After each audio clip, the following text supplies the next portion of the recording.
terrible story out of Liverpool about that 9-year-old girl. I'll just add one point to what Nigel was talking about earlier. In America, they have the broken windows theory of policing, that if the police hunt down small crimes like a guy breaking a window on an abandoned warehouse, if they make those small crimes impossible, they shrivel the space in which the big crimes, like murder, can occur. And that worked in Rudy Giuliani's New York in the 1990s. We have the opposite of the broken window theory. As you know, if you call 999 to say that your car's been broken into, that your home's been broken into, actually, if you've been raped, we have a crime charging rate of 1.3%.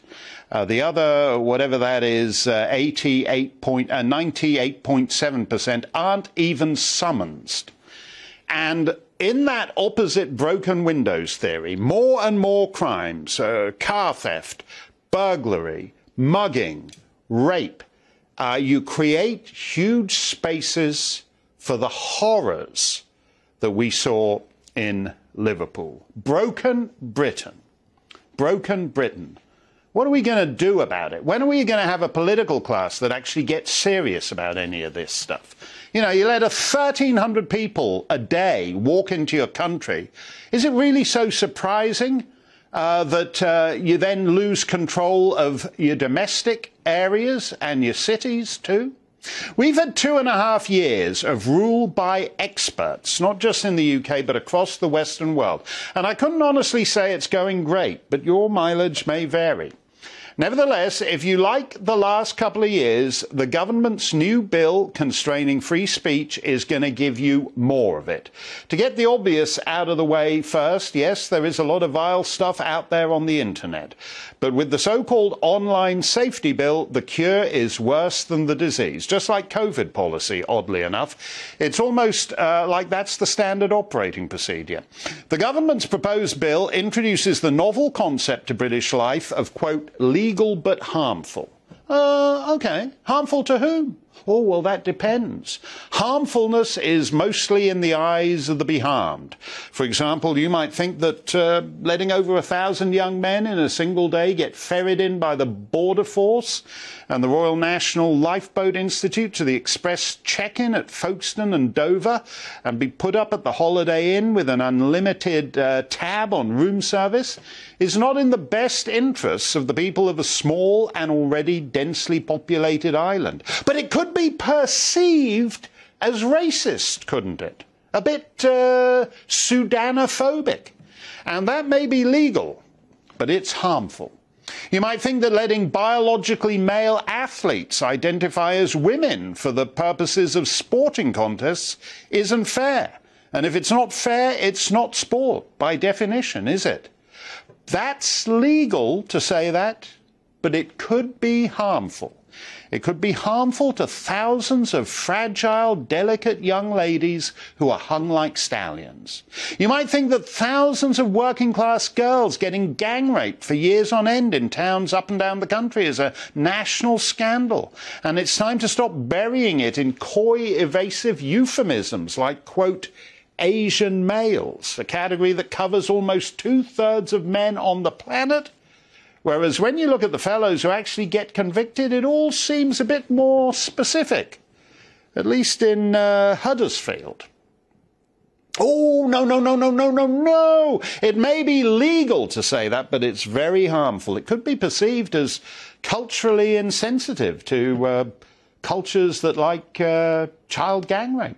You might think that excess mortality, running at just shy of 1,000 extra deaths per week for over 3 months now, is about as basic as it gets, and you'd like the government to look into why it's happening, because that's a lot of extra corpses.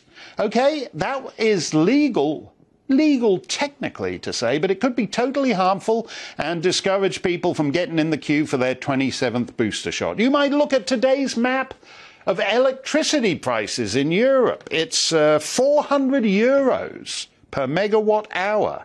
In Sweden and Poland now, it's 500 euros per megawatt hour in Finland and Latvia. And let's see, it's 600 euros per megawatt hour in France, Germany and Italy, and 636 euros per megawatt hour in the United Kingdom. Until, 2 years ago, anything more than 100 euros per megawatt hour was almost unimaginable. But you whining about your electric bill could be interpreted as giving succor to climate denialists, which is legal, but very, very, very harmful, not just to the planet in general, but to as yet unborn residents of the Maldives in the 22nd century. On the other hand, do you think the stabbing of British novelists is a grand thing and you'd like to see more of it? Are you the vice president of the Society of Engineers and Technologists in Pakistan, and you want to offer 20 million bucks for someone to behead a Dutch politician you don't like? Yeah, what's it say? After the attack on Salman Rushdie, inshallah, the next number is Geert Wilders.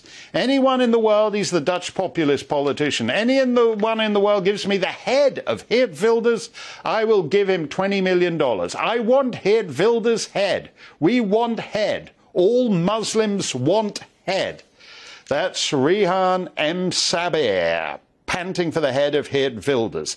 In a narrow legalistic sense, it's not legal to offer money to incentivize the decapitation of named individuals, but evidently it's not terribly harmful. It's no biggie. The guy's still got his Facebook page up. Look, there he is, Rehan M. Sabir. That was just a couple of hours ago.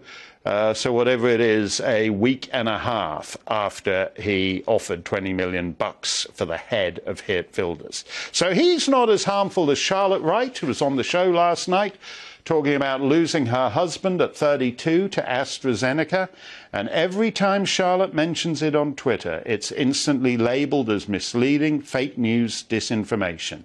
If only Charlotte would stick to beheading threats against named individuals. So what does all this leave to talk about, aside from decapitating British novelists and Dutch politicians? Well, celebs, royals, footy, probably mostly women's footy, but less and less open discourse on anything that matters at a time when we have never needed it more. If you like the big shut up, this bill will make it even bigger.